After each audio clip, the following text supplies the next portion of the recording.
আসসালামু আলাইকুম এভরিওয়ান।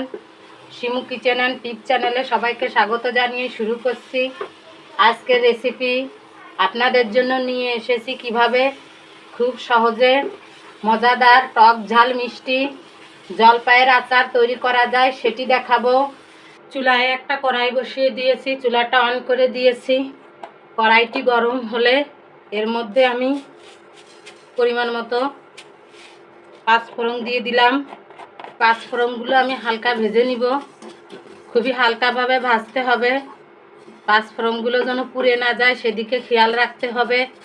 চুলার জালটা মিডিয়ামে রেখে পাঁচফোড়নগুলো ভাজতে হবে। এই যে হালকা লাল লাল হয়ে গিয়েছে আমার পাঁচফোড়নগুলো, আমি এখন চুলা থেকে নামিয়ে নেব। কড়াইয়ের ভিতরে রেখে দেব 10 মিনিট, ঠান্ডা হলে তারপরে আমি পাঁচফোড়নগুলো ব্লেন্ডার করে নিব। আমি জলপাইগুলো ভালোভাবে ধুয়ে পরিষ্কার করে পরিমাণ মতো একটু পানি দিয়ে কড়াইয়ের ভিতর সিদ্ধ করতে দিয়েছি। এর মধ্যে আমি 1 চামচ লবণ দিলাম, হাফ চামচ হলুদের গুঁড়া দিলাম। এগুলো দিয়ে আমি জলপাইগুলো ভালো করে সিদ্ধ করে নিব। আপনারা চাইলে এখানে প্রেসার কুকারের ভিতরে 3 থেকে 4টি হুইসেল দিয়ে জলপাইগুলো সিদ্ধ করে নিতে পারেন। লবণ হলুদ দিয়ে নেড়ে দিলাম। এখন ঢাকনাটা দিয়ে ঢেকে দিচ্ছি যাতে ভালোভাবে জলপাইগুলো সিদ্ধ হয়ে যায়।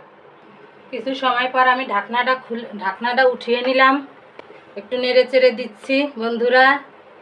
আবার একটু ঢাকনাটা দিয়ে ঢেকে দিলাম, ভালোভাবে সিদ্ধ করে নিতে হবে। জলপাইগুলো যখন এরকমের ফেটে যাবে তখন জলপাইগুলো সিদ্ধ হয়ে যাবে। আমার জলপাইগুলো সিদ্ধ হয়ে গেছে, এখন আমি চুলার জালটা বন্ধ করে দিব, চুলা থেকে নামিয়ে নেব। ভাজা পাঁচফোড়নগুলো ঠান্ডা হলে আমি একটি ব্লেন্ডারের বক্সের ভিতর নিয়ে নিয়েছি। এখন এগুলো গুঁড়া করে নিব। আপনারা চাইলে পাটায়ও পাঁচফোড়নগুলো গুঁড়া করে নিতে পারেন। জলপাইগুলো আমি সিদ্ধ করে পানিটা ঝরিয়ে নিয়েছি, জলপাইগুলো ঠান্ডা করে নিয়েছি। সবগুলো জলপাই আমি এইভাবে ভেঙে নিব। সবগুলো জলপাই আমি ভেঙে নিয়েছি। কিছুটা বিচি রাখা যায়, কিছুটা বিচি ফেলে দেওয়া যায়, সমস্যা নাই। চুলায় আমি একটি কড়াই বসিয়ে দিয়েছি। কড়াইটি গরম হলে এর মধ্যে আমি পরিমাণ মতো তেল দিয়ে দিলাম। আমি এখানে প্রায় 1 কাপ মতো তেল নিলাম। আচারটি তৈরি করতে হলে তেলের পরিমাণ বেশি দিতে হবে, কিন্তু এমনি সবসময় খাওয়ার জন্য টক ঝাল মিষ্টি আচার করলে তেলের পরিমাণটা একটু কম দিতে হবে। আমি টক ঝাল মিষ্টি আচার তৈরি করছি, এই কারণে আমি তেলের পরিমাণটা একটু কমই দিলাম। হাফ চামচ পাঁচফোড়ন দিয়ে দিলাম। পাঁচফোড়নগুলো একটু ভাজা হলে এর মধ্যে আমি গুড় দিয়ে দিলাম। আমি এখানে 2 চামচ গুড় দিয়ে দিলাম। আপনারা চাইলে চিনি দিয়েও আচারটি তৈরি করতে পারেন। আমি এখন চুলার জালটা বন্ধ করে দিয়েছি। সব কিছু অ্যাড করে আবার আমি চুলার জালটা বাড়িয়ে দেব। আমি 2 মুটকি সিরকা দিলাম, 1 চামচ পাঁচফোড়নের গুঁড়া দিলাম, হাফ চামচ লবণ দিলাম। পরে খেয়ে দেখে আবার লবণ অ্যাড করা যাবে। সামান্য পরিমাণে একটু মরিচের গুঁড়া দিলাম। যারা ঝাল বেশি খেতে চান ঝাল বেশি দেবেন, কম খেতে চাইলে কম দিতে হবে।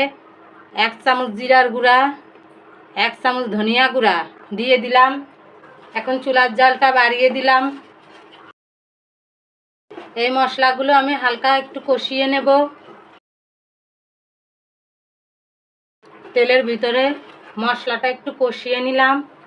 এখন এর মধ্যে আমি জলপাইগুলো দিয়ে দিচ্ছি।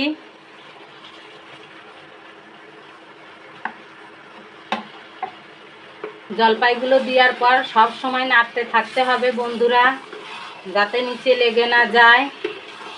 মশলা কষানোর সময় খেয়াল রাখতে হবে বন্ধুরা, অল্প সময় মশলাটা কষাতে হবে যাতে মশলাটা পুড়ে না যায়, সেদিকে খেয়াল রাখতে হবে।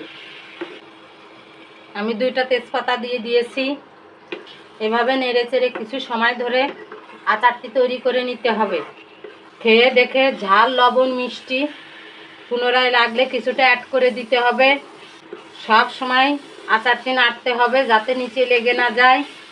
আমি পাঁচফোড়নগুলো ব্লেন্ডারে গুঁড়া করে নিয়েছি, আপনারা চাইলে পাটায় গুঁড়া করতে পারেন। এখান থেকে আমি আরও 1 চামচ 1.5 চামচ গুঁড়া দিয়ে দিলাম। গুঁড়া দিয়ে ভালোভাবে মিশিয়ে দিতে হবে। অতিরিক্ত পাঁচফোড়নের গুঁড়াটি আমি একটি কৌটায় ভরে ফ্রিজে নরমালে রেখে দেব। এতে ভালো থাকবে, বের করে আবার যে কোনো আচার তৈরি করা যাবে। এভাবে কিছু সময় ধরে আচারটি তৈরি করে নিতে হবে। যখন আচার থেকে তেল বেরোয় যাবে তখন আচারটি হয়ে যাবে। আচার তৈরি করা প্রায় শেষ। আমি একটু খেয়ে দেখব সব কিছু ঠিক আছে কিনা। খেয়ে দেখে যদি কিছু দিতে হয় তাহলে অ্যাড করে দিতে হবে। ঝাল, লবণ, মিষ্টি।